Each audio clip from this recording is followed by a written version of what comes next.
In a world of finance, news of bank failure can send shockwaves through the industry. But what happens when one of the largest banks in the U.S. goes bankrupt? That's exactly what we've just witnessed, and it's raising concerns far beyond the walls of Silicon Valley Bank. Silicon Valley Bank collapsed on Friday. The collapse of Silicon Valley Bank is causing shockwaves across the entire business world. Silicon Valley Bank. It is the epicenter of tech startups. At first glance, it may seem like an isolated incident, but the truth is, it could be a massive blind spot for the entire banking industry. The saying, too big to fail, may soon be put to the test once again. What does this mean for your money and the safety of the entire system? In this video, we're going to dive deep into the details and explore the potential implications of this massive failure.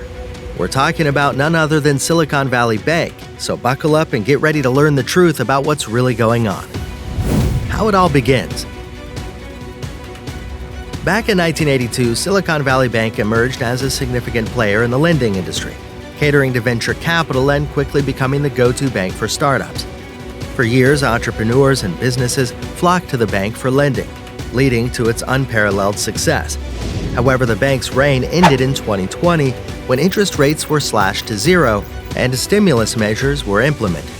As banks and individuals alike became flush with cash, the banking system became overloaded and things took a turn for the worse. Dangers of fractional reserve banking, the case of Silicon Valley. Fractional reserve banking is a system used by banks to keep only a portion of the money deposited by customers on hand and lend out the rest. This allows customers to have access to a large pool of money and earn banks interest on the money they lend out. However, this system relies on the assumption that not all customers will withdraw their money at the same time. If too many customers do withdraw their money, banks won't have enough cash on hand to meet all the withdrawal demands, and this is where the danger of fractional reserve banking lies.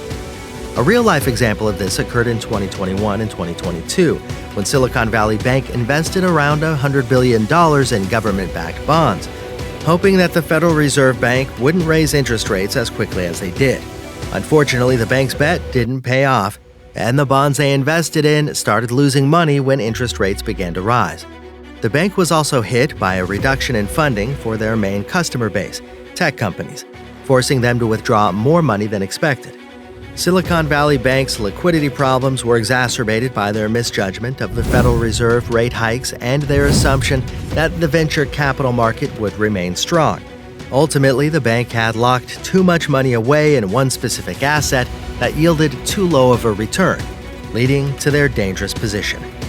On March 8, 2023, Silicon Valley Bank announced that they would be selling off a third of their ownership to raise $2.25 billion. This was done in response to the bank being forced to take a $1.5 billion loss on a portion of their bond position to bring enough money back to the bank to be able to continue processing withdrawals. The bank's CEO reassured clients that their money was safe, while startup founders were advised to pull their money out as soon as possible, just in case. Unfortunately, things got even worse overnight.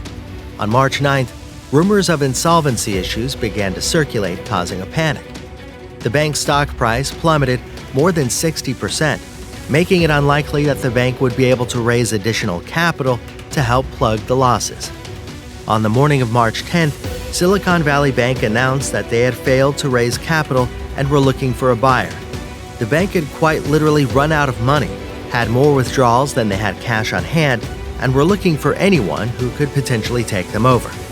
Regrettably, it appears that the actions taken were insufficient, as shortly after, Silicon Valley Bank was shut down and ceased operations by regulatory authorities, stating that all the bank's funds had been removed to the new bank.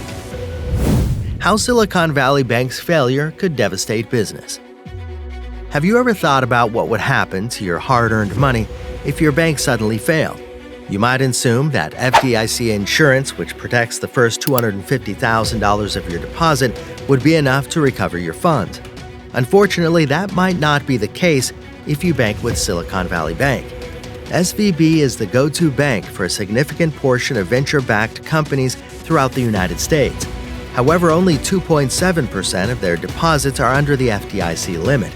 That means that 97.3% of their customers' funds are uninsured, leaving them vulnerable to significant losses if the bank fails.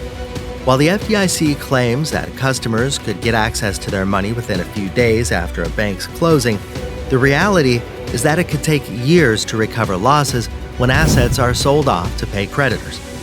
For businesses that keep a significant portion of their money with one institution, this could be devastating. They might have carefully saved and managed their money for years, keeping it liquid for emergencies and spending it wisely.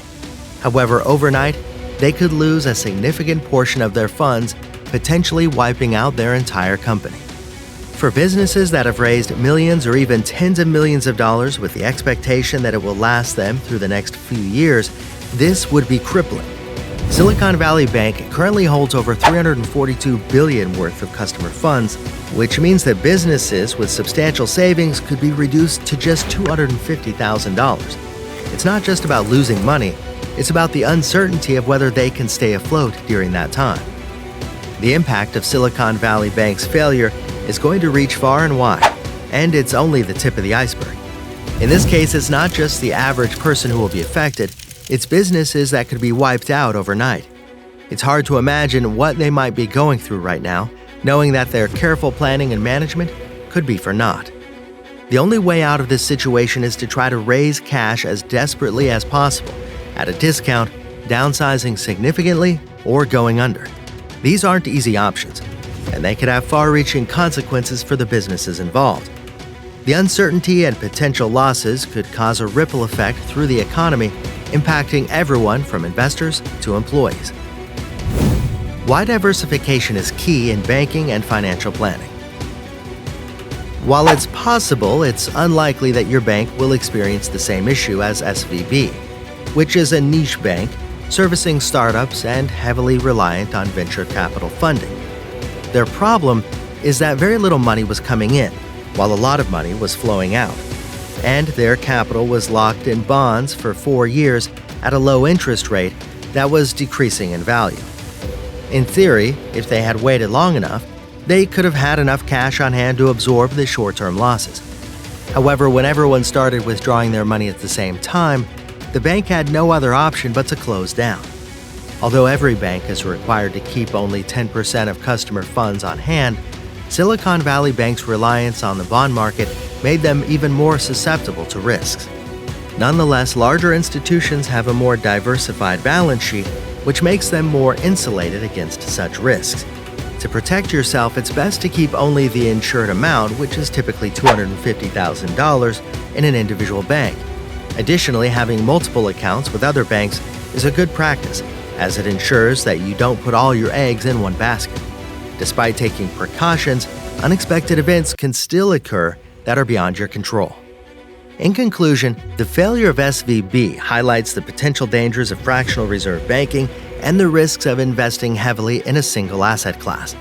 It also raises concerns about the safety of businesses and their funds in the event of bank failure, especially when a significant portion of their savings are uninsured.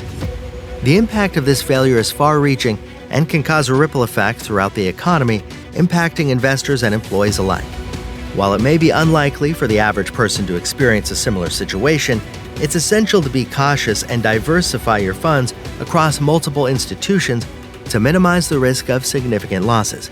The Silicon Valley Bank's failure serves as a reminder that unexpected events can occur, and it's crucial to be prepared for the worst. That's all for this video. To ensure you don't miss any of our new videos, please like, subscribe, and turn on the notification bell. Until next time, take care, and thanks for watching.